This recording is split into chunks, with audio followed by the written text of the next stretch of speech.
How is a society this advanced and yet this messed up? That's one of the questions that could easily come to mind with any cyberpunk work, as we witness flying cars or cybernetic implants or the reading of intent from a gun. These are worlds where so many things exist in an advanced state, the stuff of dreams that we'll desperately try to replicate with our own reality in our future. There's certainly some amount of envy here that all we have is this boring usual world when we can dream one up that's that far ahead and that high tech. But I don't think any of us would actually enjoy being dropped into one of those worlds when we have to experience everyday life in it and not the grand structures of a carefully crafted plot. Despite blowing our conceptions of technology and the future out of the world, these ones are most often rife with poverty, hunger, or aggressive class systems, while the ones which aren't are almost always at the cost of freedom or individuality in any sense. If you actually lived in one of these worlds, you either probably wouldn't be happy or would know so few options you're tricked into feeling so. When we look at these worlds which have technology miles beyond our own and yet suffer from the same or even worse issues as now, what could we learn? After all, is it entirely fiction when the past could look at us and say something similar in a few contexts? Today we'll be looking at Blade Runner again to examine this, but the later section of this video will discuss its qualities in our world with a lot of research behind it, and of course I'll be explaining anything you might need to know to follow along as someone new to it. If Blade Runner is not quite your speed, I'll put a card on screen now to a video that overgoes a lot of other different cyberpunk works. But with all of that out of the way, we ask, how is a society this advanced and yet this messed up?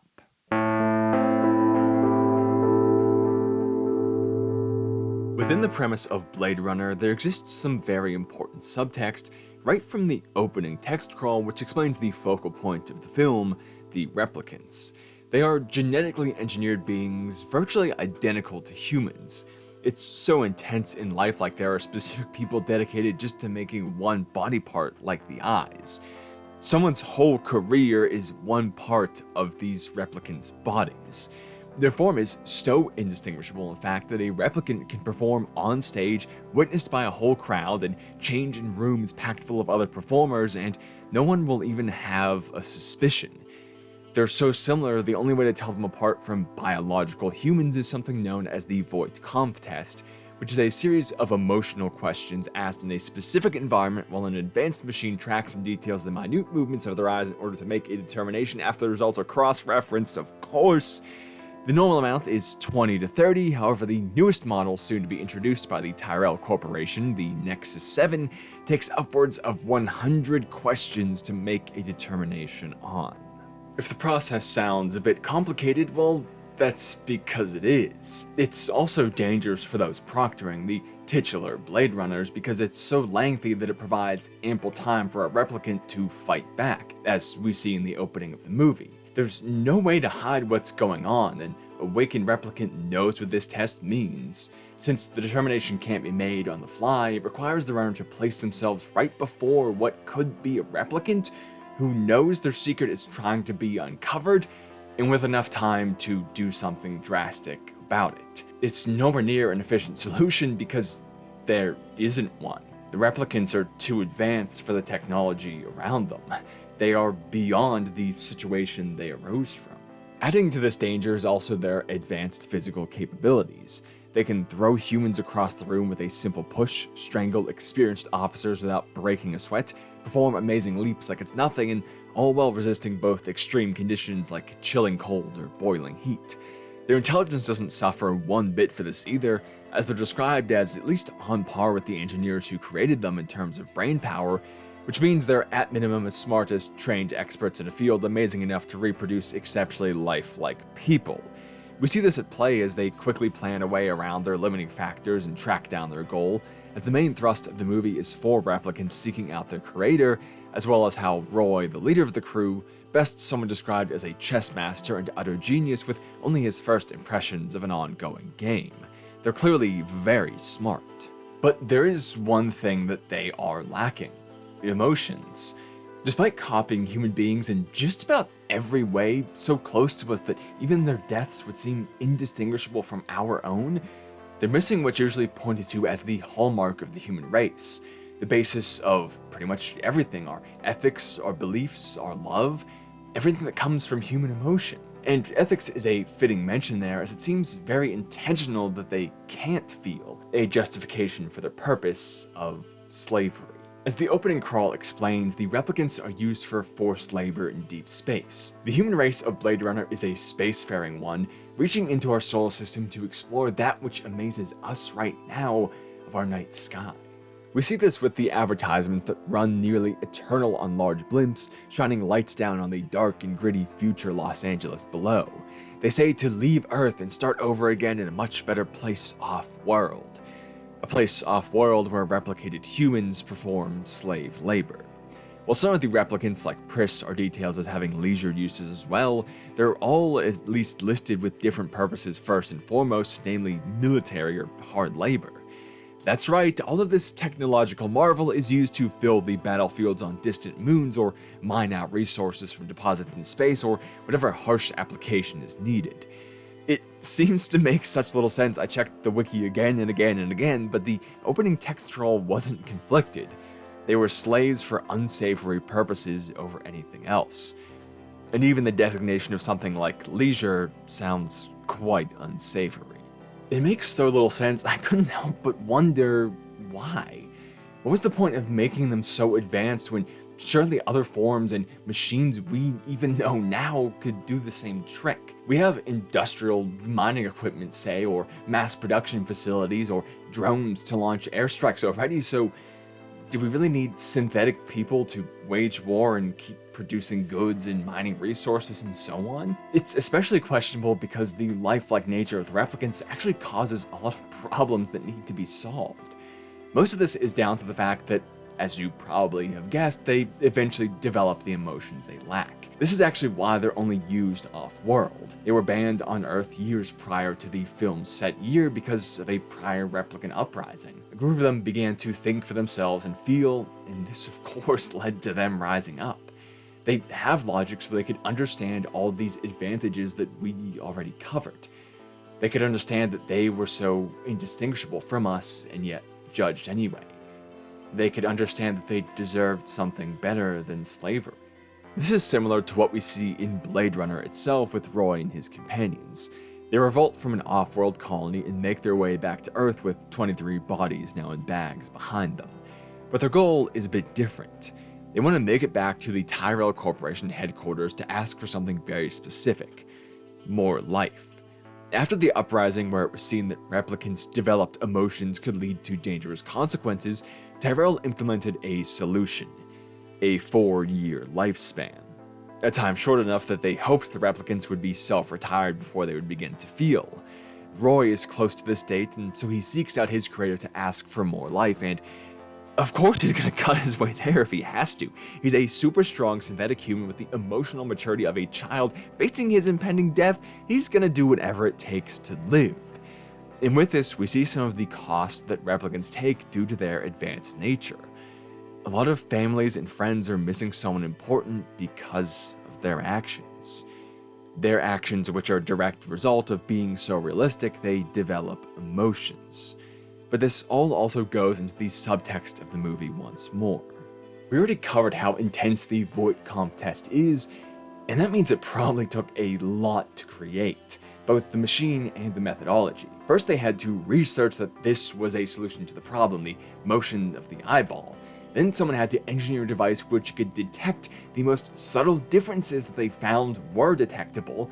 Then they had to catalog some kind of base reaction to cross-reference and make a database of, which we see from Deckard, the main character and retired Blade Runner, back on the case's request at Tyrell for a positive test result from. And then, even after all of that, they have to pay someone to go through and run the entire test, which could be run on an extreme number of people just to determine if one among the bunch is synthetic, as we see with the opening tests being performed on all of Tyrell Corporation's recent hires. And that brings up a nice measure of how costly their realism can be. The very fact that Blade Runners themselves exist. This job is an entire set of roles within the police departments devoted only to tracking down and retiring replicants. Due to the product of a private company, public resources have to be used to manage the situation, which is only made harder and harder with each advancement. And in terms of private resources, which is comparable to a public draw considering the size of the corporation, meaning these skilled workers which could be used elsewhere are only used here, oh my god, would replicants be costly. Again, they have a guy dedicated just to making eyes in a cryolab for them. This is his whole career. Just eyes. I mean, what else is there? A mouth guy? A hung guy? A limb guy? What about the brain and the nerves, which we know are endlessly complex, and we know that they can feel pain, so they have to have something like it. And the movie doesn't have to come out and say it's a lengthy and complicated process for her to see that it has to be, complete with an intermingling between regulation and business that's crucial to the cyberpunk genre. The costs are not associated as heavily with advancements in general. They're associated with how hyper-advanced the replicants have become, especially in comparison to everything else. So again, I have to ask why? Why so realistic when it causes so many problems? Well, to be fair, we do have to examine the benefits. Now, keep in mind that as we move forward that I'm not examining the ethics of creating life and using it for work today. I'm only examining the effects of a hyper-advanced technology. If it sounds like I'm being cold to the replicants, it's just due to what's being considered. If you do want to look at the ethical dilemmas of how we define what a human is, I'll have a card on screen now that dives into that topic. But to return to the benefits, the replicants are performing jobs which no human would want, and of course combat should be separated from human life if it, for some stupid reason, does have to exist. Rogue replicants may take lives, but surely they're saving more by removing humans from combat, and the same can be said of hard labor, which is a direct threat to life, even if we don't normally call it as such. But those aren't solutions which require a realistic form of life. Like we said, we already have automation and drones and the like. There's no need for those things to be so human, especially that they begin to feel emotions. There is debatably some need for the human form, at least, as it's quite adaptable. You can take a human and tell them to do any job across the planet, and barring health factors, they can do it. You can't take a machine for injection molded parts being removed from a mold and tell that to go plow a field. But that adaptability we have comes at the cost of efficiency for specific jobs. The human form isn't designed to specialize in one specific area, and in fact, we introduce specialization by sticking within our career fields. Would you really want an engineer to suddenly become your physician? We make things for one purpose for a reason, because it's efficient and designed perfectly for that purpose. This is the robot arm which removes parts from an injection mold. It glides into place just in time without safety concerns, picks up the part without deforming it, makes sure it's stable, places it where it needs to be quickly and all without interfering with the layout, and returns back to the mold just in time. A human would need to go, say, up and down stairs or move around large objects and parts of the setup. They'd get tired and not make it back for the next run, and would potentially have to wait for heat to dissipate and more safety concerns like that, and so on. While the human form can do many things, it isn't especially efficient at any of them. The very reason why we design tools in the first place. Our skill is making things that are better for the job than our bodies are. The reason why our factories look like this and not a bunch of androids standing in place moving things is because the human form is complex in ways that don't assist automation. They're over-designed to the detriment of efficiency for this job. To be fair, some jobs do require a human touch. For example, the wiring inside of a car door, because it's both extremely intricate and also because it requires foresight machines don't have to, say, know which way of running a cable will result in conflict later, or considerations like that.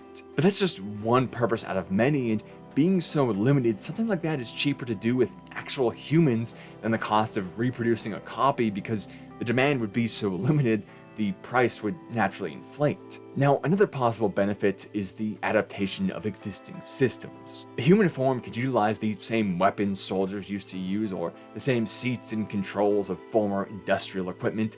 Instead of replacing everything entirely, they'd only have to replace the workforce, and again, for dirty and harsh labor that destroys our forms mostly, So that could be a good thing with a society and economy which compensates to keep everyone paid, of course. But once again, that adaptation doesn't require realism, even if it requires human complexity. Does the finger that pulls the trigger really need to appear human as it does so? A simple metal skeleton would suffice, and even if it needs a human brain capacity, at least that would make it easier to detect, and as such much less of a danger to human life, and less of a hassle to determine and track down overall. They wouldn't need Blade Runners and the Voight-Kampff and everything associated with both. I think a question that Rachel, the Nexus 7 we mentioned earlier who believes herself to be human due to implanted memories, asks puts it best. Have you ever accidentally retired a person before? Even if Deckard says no, it's close enough to ask, and that kind of risk is always of concern. What if it becomes just a little bit more realistic? Is that when it would start happening? How does society react and move on if that is the case? So once again, why? There are needs for the complexity of humans, even if limited, but not for the realism of humans. So why make the replicants so lifelike? Well, the answer is in Tyrell, the man who created the replicants and launched the corporation so large it takes over the city's skyline. To be fair, his time in the movie is quite limited, but the scenes he's in are ones which say all we need to know. Our introduction to him is as Deckard goes to the Tyrell headquarters in order to receive a positive Voight-Kampff test for comparison, as he's tasked with tracking down rogue replicant Roy Batty and his other 3 companions.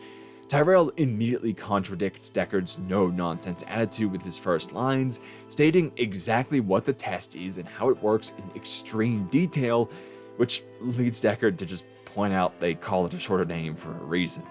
And I think that just that says a lot. I mean, this is basically like techno-mansplaining. Tyrell is just showing off how big man-brain big he is when he does this. It doesn't stop there. He says he wants to see a negative result before he provides a positive and offers Rachel as the subject for Deckard. Over 100 questions later, and we get the reveal that Rachel is a replicant.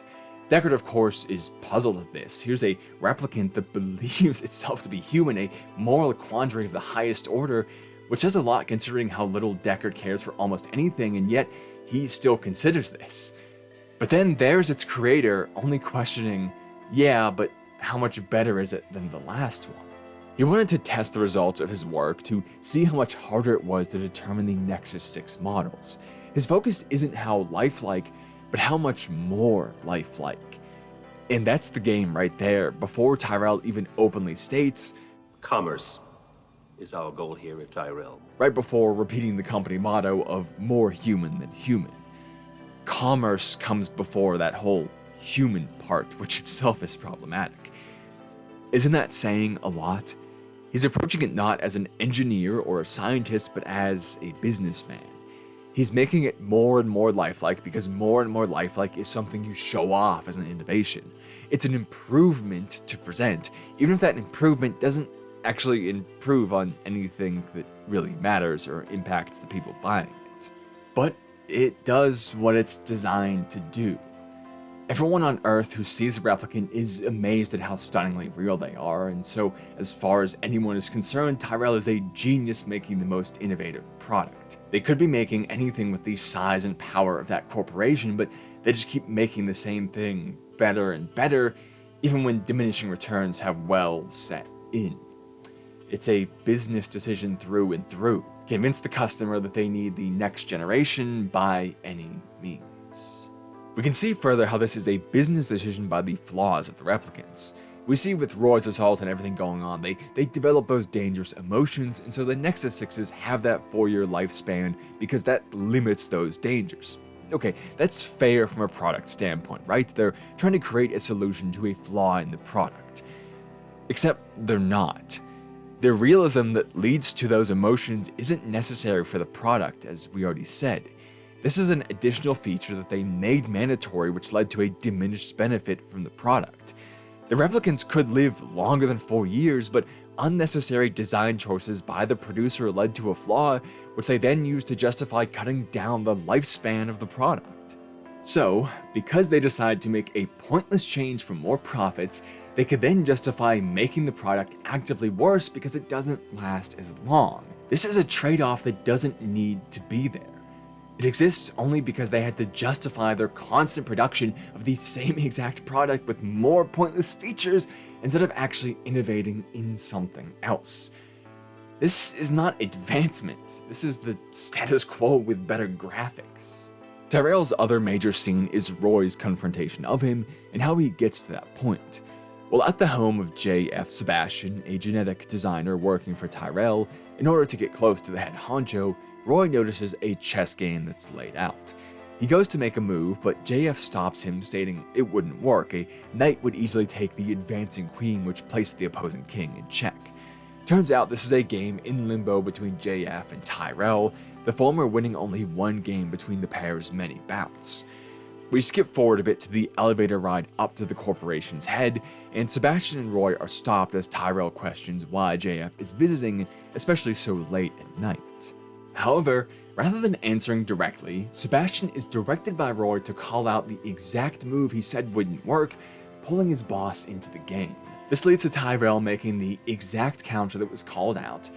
However, this allows the pair to move a bishop through a new opening created by this bait and place the opposing king in checkmate, allowing JF only his second ever win in chess against his boss. Tyrell throws a coded insult to his worker about milk and cookies to insinuate he's overly childish, but then invites him up, probably to try and make him feel stupid if we're being honest.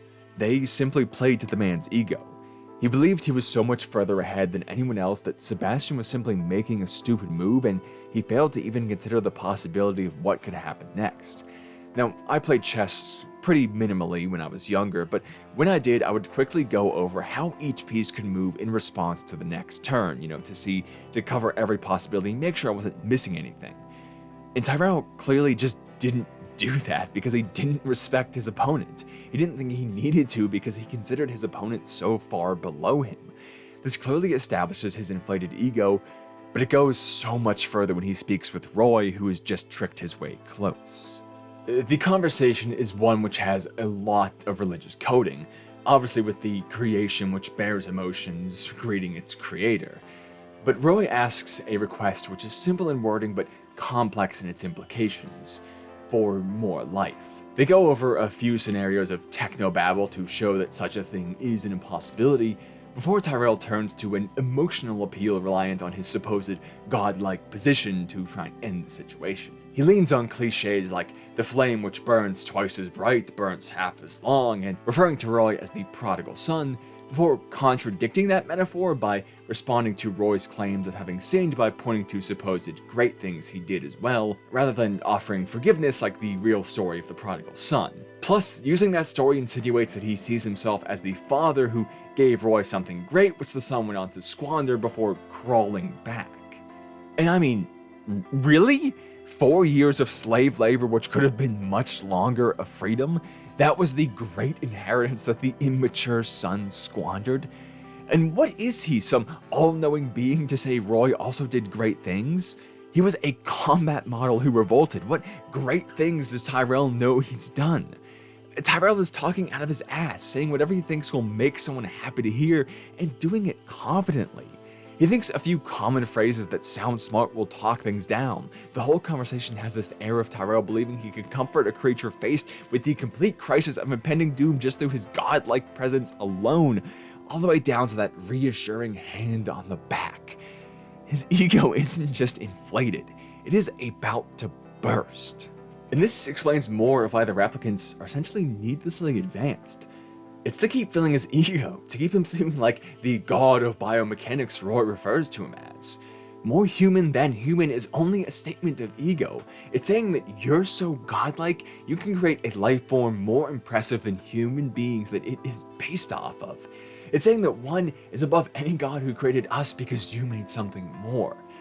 Why do they have the capacity to think and feel? Why do they have a brain rather than mindlessly performing their tasks? Because those are things a believer would say God bestowed upon us, the chosen ones of this earth, gifted with free will and set forth, forced to suffer but rewarded for that suffering with enlightenment. To be God, you have to give your creations feelings and free will. You have to give them that which allowed you to decide on doing such a thing to begin with. And, of course, Because it's impressive. Making a machine is commonplace that betters the world. Engineering life is a rarity that probably won't. His ego is the reason people die and his creations suffer. These are beings born only to understand that they feel just as they're so close to death. It is absolute agony which drives them insane. Also, one man can feel good about quoting a corporate motto. If you can make a human more human than humans, you could certainly make one less human and less dangerous and less morally dubious. But he chose not to because it's not a legendary innovation that garners the so perfect response from everyone who comes across them. The work of the Blade Runner to determine status, the regulations put in place, the lives lost to emotional turmoil, these are all the results of a man who wants to feel important and play God and keep making profit. A man who invented a worse solution to a problem which existed because it was something he could show off and say, look how realistic about. A real innovator moves on. A real innovator looks at a problem, fixes it, and goes on to the next one. But that introduces the possibility and in fact the guarantee of failure. Innovation is failing until you succeed. But the weak man doesn't want to fail. But you might ask why it matters. This is a private company making an expensive product that the average person will almost never be concerned with. It's not affecting everyone, right?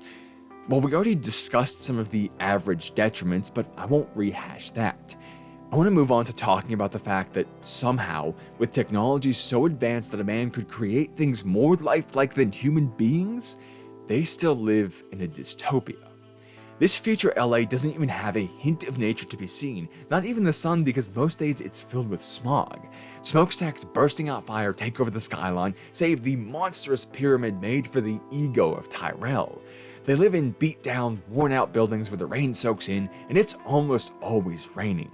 Even JF, a man who works so closely with Tyrell he can go to him directly, lives in a place like this. If you leave your car for just a few minutes alone, it's gonna get chopped because people need the money and there's nothing stopping them. It's so crap, they advertise on big blimps all the time. Why the hell are you still here day in and day out? How is their world this advanced and yet this fucked up? How is their world this advanced and yet this fucked up? It's because the resources are being stolen away in a sneaky way. The best scientists and the most money and all the land is going to Tyrell and his vanity project. A vanity project that's prim and presentable to the world around him, heralded as innovative even though it's actively harming them. Even though he could be using that time and energy and resource for literally anything else. The flow of everything in this city is around the ego of one man, from the police departments and how they have to deal with his work's flaws, to the citizens and his creations which kill them. The issue isn't really the technology that was invented. It's about everything else that was never invented because this one thing took so much time and energy and money. What else could have been made while he was increasing the number of questions to fill his own ego and sell more products? He should have made some advanced robotics to do jobs that would benefit humanity and then move the hell on. But again, that opens him up for failure. It opens him up to the fact that success is often a one-time deal, and there are no geniuses. There are just people who are lucky enough to have their work be seen and celebrated. So until the end of time, they just do the same thing again and again and again and again, and when they don't, we see most often that they are a fluke. You know me.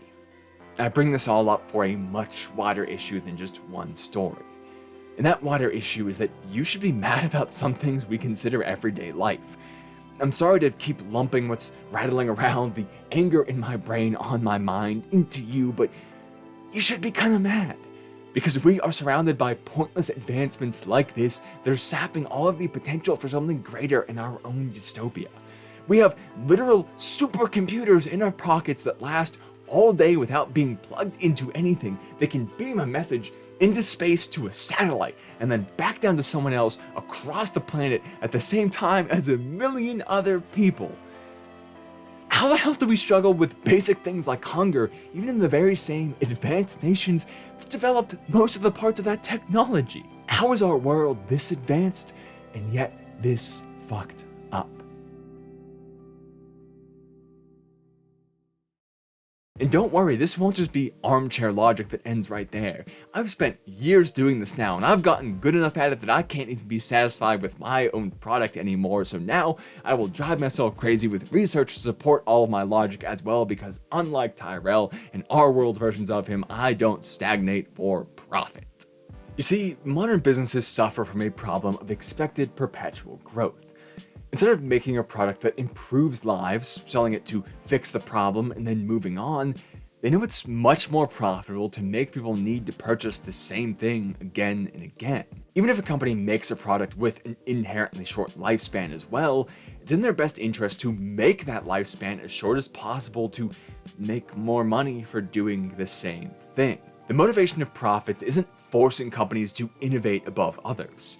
It's incentivizing companies to appear innovative while doing as little as possible. This is what we saw in Blade Runner and what we're gonna see a lot of in our world. You're probably aware of the Apple planned obsolescence controversy and court cases.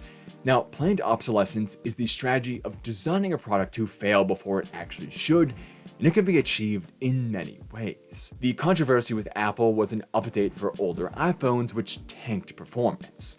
While the company sold it as preserving the battery life of old devices, it can't be denied that an uninformed consumer would simply see their phone slowing down and assume they needed a new one, even if they already didn't maximize the features of the one they have, but they have to get a new one with even more features they won't use. The company is also in hot water for the lack of software support for older devices, meaning users who do have existing tech that still functions are forced to upgrade as the company focuses only on the newer software. Not to mention that keeping the tech functioning that long is a hassle, as the company uses specialized hardware for security reasons, which means that no one would have the tools needed, plus the physical design includes deliberately poor choices which mean repair of key components like the charging port or screen are sometimes impossible. All of this is designed to make you buy a new phone, but they're able to sell it in a way that's technically not false and legal.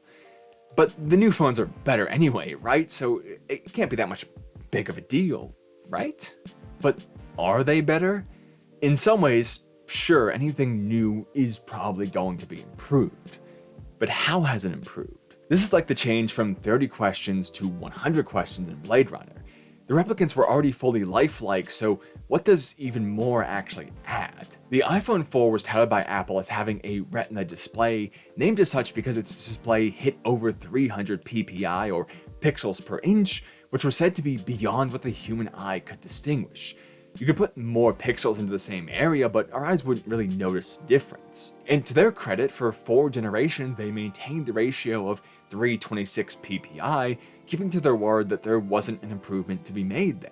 But then, with the iPhone X, they upped it to 456 ppi, despite having claimed earlier that more pixels wouldn't make a single spot of difference. But once again, to someone on the outside not knowing that, they're going to see the flashy ads that say this is newer and better, which is technically true even though we can't actually tell as limited human beings.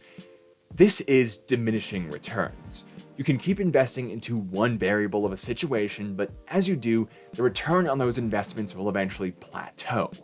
There are interactive websites which tell you the highest resolution you'll be able to distinguish for your setup, and let me tell you, unless you sit an inch from your screen, it's not 8K, and yet 8K is still being sold as the must-have new technology that'll revolutionize the entire industry of media consumption as a whole. It's all buzz and hype and number go bigger because it sounds really good to say twice as many pixels in an advertisement, and we're all so busy that we just accept it as better, not to mention it plays the consumerist mindset, which is reinforced by almost every aspect of society that newer must be better and that we should be defined by what we own, and so we must have the best newest things. Did you know that this is actually the entire reason that cars receive model year upgrades?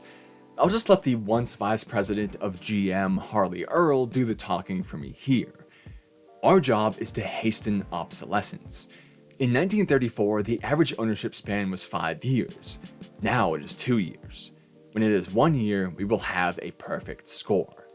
That's the second in command of a major car company saying that their job is to make you buy a new car every single year. It's playing to the consumer's problem that these companies themselves create when they advertise that only owning the newest and best things will fulfill your life.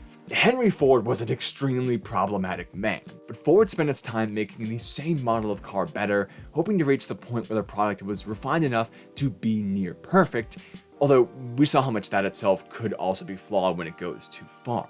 GM, on the other hand, introduced model year changes and a whole lineup of different cars in response to that. While your neighbor is driving the same old car as you or an older model, you can get the next year up or a different fancier model when it comes out to distinguish yourself with a clearly new and better product to raise your status. This is why car ads offer so little of substance about the actual vehicles, instead focus on features that don't actually add to the functionality of a car, or speak about how it feels to drive our car, how our car is a family values car, because it's not actually any better than the last one. Part of the reason why there's so much choice when it comes to most things that are the same is because it creates a feeling of status.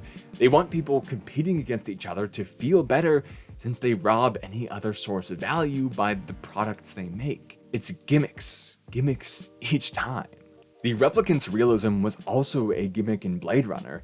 Even though it was pointless for the product, it was something stunning that people would be amazed by and talk about, and it made the Tyrell Corporation look innovative, even though it was actually kind of doing nothing to benefit anyone. It was just a drain on everything. It's a gimmick for attention, something else we see in the products we buy. To let off Apple for a moment, let's look at Samsung and their flippable and foldable smartphones. The ads show off the new features of, oh wow, oh my god, look at that, almost no other company is doing that, it's so different and new. You see someone at a party and it becomes a topic because it's novel, right? It's some boom baby free advertising for Samsung that everyone at the party just went, oh wow, your phone flips? What's funny about these ads is that they're all no substance like car commercials, because what is actually the point of this? We did away with flipping on phones years ago because we found something better. That bigger screen can't even play media larger because the media is still 16:9 resolution, and sure, that has accessibility applications for eyesight, which is great, but at $1,700, does it really when there are much cheaper options available? And you can have multiple tabs open on the big screen for work, sure, but if you needed that, you just have your laptop open because it's actually designed for that. There's a very funny line I found when looking for some articles on all of this where someone joked, basically saying like, well, if they designed a computer that could fold up and go in your bag, I'd buy that immediately. Because these features are basically just trying to sell you a worse version of a laptop, which you could get for cheaper than that phone. And even more with these companies, even the actually somewhat innovative things they do and make, they are designed solely for profit. It is pretty amazing that you can have a watch, a laptop, and a phone, and all these things communicating on this network of devices, all talking at once, all transferring data, all instantaneously, if they're compatible. A great point I saw when researching was about high switching costs. Say you have a Mac, an Apple Watch, and an iPhone. The phone breaks and you think about changing it to Android. But that means that your new phone wouldn't work with your watch and computer, so unless you want to change over everything, you have to stick with Apple. It is innovative to be able to have a network of devices, and that does have positive implications for many industries. But that network is also their profits. They designed products to work together not to make your life easier, but so you'd buy multiple products and all from them, because it only works with them, so when they break, you have to keep buying their products that only work with their products, and if you haven't figured out, it's all their products. When a company is selling you on their innovation, they're not doing it for you. They're doing it for profits, and as long as there are shortcuts to make these profits like we discussed here, you are always going to be second to money. And you might say that this is all luxury goods, so what's really the point? You don't have to buy a flippable smartphone or a new Apple device or a brand new car, so should we really care? Well, it's much more than just luxury, it's everything you have to buy. The best example of this is light bulbs. Yes, light bulbs. In the 1920s, a supervisory body for light bulb manufacturers was formed by those very manufacturers. It was called the Phoebus Cartel, and it assigned quotas and set standards for just about every major company in that field. In 1925, they even set the demand that 1,000 hours should be the standard for light bulbs to last. I mean, that's such a long time, right? 1,000 hours on? But bulbs of that time already lasted 2,000 to 2,500 hours. Since they produced a consumable product, they realized that without any oversight from a body with the people's interest in mind, having the lifetime of their bulbs would just about double their sales. And it did. The cartel also set production quotas, which companies would be fined for going over, and some companies began to receive fines simply for keeping up with the new demand caused by the cartel's very own limiting of product lifetime. Now, how they achieved this wasn't just, say, poor quality control or using worse materials, but actively engineering flaws into the product to have less time in ways that they could market. Bulbs were designed to shine brighter, not for customer benefit, but because that would wear out the filament faster, meaning they sold more of the same exact product for a minimal design change. The package would read "new, brighter bulbs" and seem like this great innovation to make your life better, when it was nothing of the sort. Planned obsolescence doesn't just have to be a product having poor standards or bad design choices, but it can be literal reverse innovation, degradation of what was already created, or failing to fix known flaws, or a la Blade Runner, introducing a flaw into a product through false innovation so that you can then justify its less lasting lifespan to work around that flaw. The negative aspects of the products you need are intentional, and the good ones, they're not made for you. They're made for your money. But the downfalls of this, oh don't worry, they go a lot further than just taking your money. It's waste. Mountains of waste. Products are designed to be wasteful because waste is profitable. Do you know why printers are so frustrating? Because that's money, baby. Ink cartridges are expensive, finicky little things, and even though there are better options available, companies are sticking to cartridges because it has so many points of failure, meaning you have to go and buy more to print out the important document when yours fails. Failed microchips, light sensors, batteries, and even more can cause a cartridge to fail well before it's actually empty of ink. These things cost so much, and you're not even getting the full value out of them, and they only cost that much because they're designed complex enough to fail. Listen to this direct quote. According to EU research, the average lifetime of desktop printers is a mere 5 hours and 4 minutes of actual printing time. That's how much value you get out of that printer before it's thrown away as waste. And even more that's downright shocking is just how much of that waste there is. Here's a pretty lengthy direct quote. A record 53.6 million metric tons of electronic waste was generated worldwide in 2019, up 21% in just 5 years, according to the UN's Global E-Waste Monitor 2020. This makes e-waste the world's fastest growing domestic waste stream, fueled mainly by higher consumption rates of electric and electronic equipment, short life cycles, and few options for repair.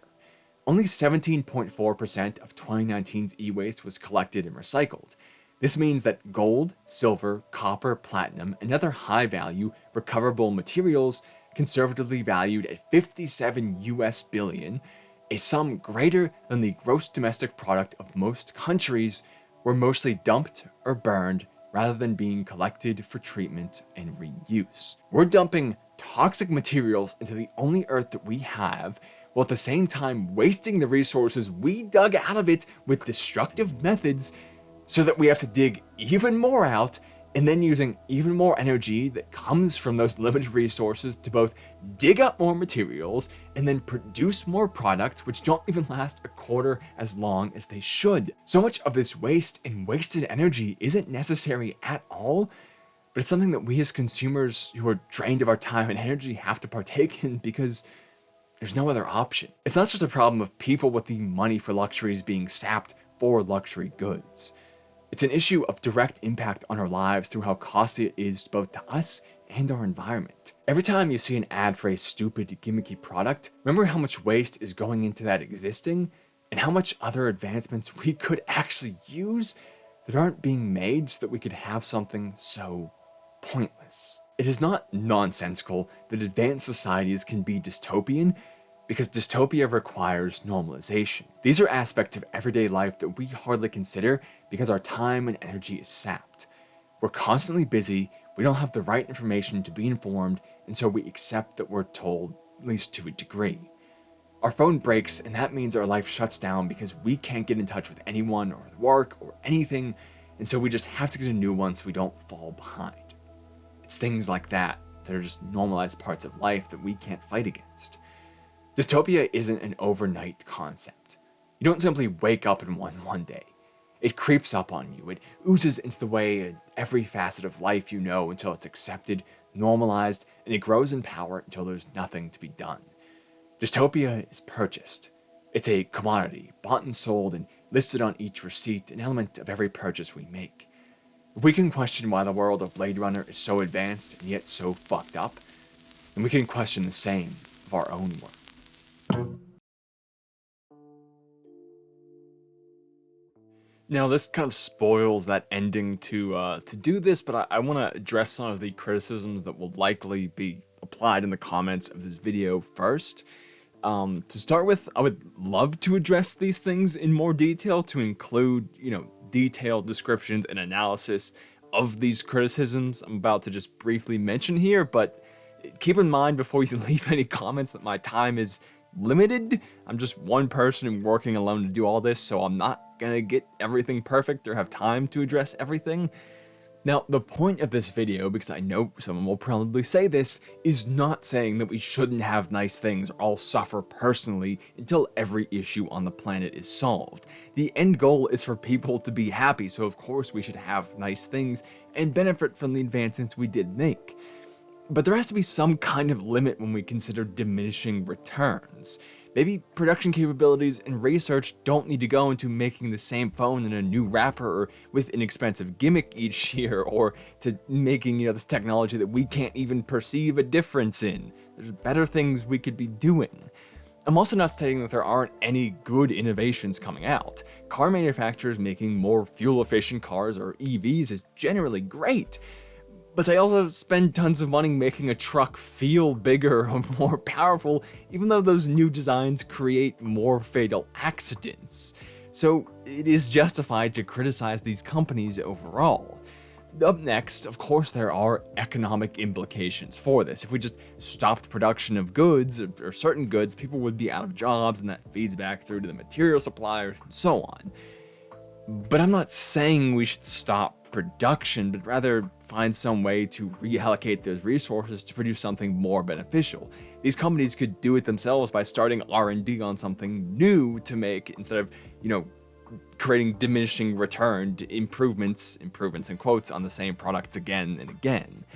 Now, who would handle those decisions? Well, again, companies could, but we kind of tried to let them do that, and we saw they didn't do it, and government is the only other answer that exists right now. But as long as government is also closely intertwined with profit-motivated business, there is no good answer there. We have seen both sides applied to this equation fail. But that simply shows that the flaw of profits for power being the sole motivation even more. What I'm saying here overall is just simply that we need to rethink these normalized false advancements. I'm not egotistical enough to say how we fix it. I'm just drawing attention to something that vested interests clearly don't want attention on. And that's all I have for this one. It's not as polished as I'd like something with this new every other week schedule to be, but the transition was honestly really rough, and so I didn't have all of that time to get this one together. I'm hoping ones in the future from this point on will be a bit more polished, and that those sections with research will be a bit more visually interesting and presented a bit differently and so on. So hopefully this one wasn't too rough and was still enjoyable, and still had good concepts. Again, it was kind of like my old formula, but this time with research to back up all the stuff that I claim at the end. So I hope that was good. Kind of the reason why I do this is because, like I said earlier, I wasn't satisfied with just kind of, guesswork anymore. I've gotten, I think, good enough at this that I wanted to step it up a little bit, so hopefully it's worthwhile. Again, these are going to be a lot more put together, so as always, the stupid thing I have to say, that likes and comments are really good and help push this video and support it, show YouTube, hey, people liked this, woo. And that's more important than ever with the change to only making videos every other week, which is basically having everything on the channel. So, but yeah, I'll stop rambling with that. Just wanted to address a few things at the end there, kind of, remind the new schedule thing, because I know that channel updates are never viewed by everyone. But anyway, important links in the pinned comment. Twitter, because that hellhole I still announce videos on for some reason. Discord, where the community hangout and thing is. And most importantly, Patreon, where the lovely people above me help support me in making almost hour-long crazy things like this every other week. So, a big thanks to them, but a thank you to everyone for a bit of your time here today. And I hope I'll see you again soon.